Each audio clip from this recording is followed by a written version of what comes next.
So now you're at UNC, and what are you finding to be the most rewarding things there and the most challenging things? You know, it was interesting. I started with a couple of other young faculty in the same year, and when you start, you know, those faculty that you joined a department and you're all in the same era. They had done postdocs and I hadn't, so I felt inadequate a little bit in that regard, and they seemed much more worldly to me.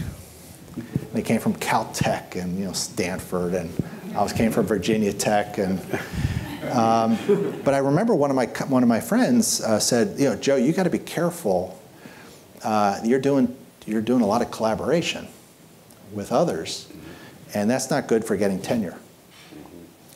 And I thought, man, that's really odd. And I went to my chemistry department chairman, Joe Templeton, and I'll never forget this. I said, Joe, you know, I just got this advice that I've got to be careful about collaborations, and maybe I shouldn't do that because I needed to be my own person. And he said, Joe, if you ever make a decision differently because you're pre-tenure, you've made a mistake.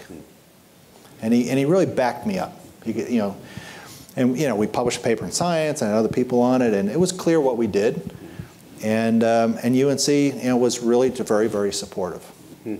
So, you know, so I remember that, you know, that collaboration issue was, and what I think the hallmark feature of University of North Carolina is the ability to collaborate. The medical school, the cancer center, you know, the barriers to collaboration were exceedingly low. In fact, it was just the opposite. You were pulled together.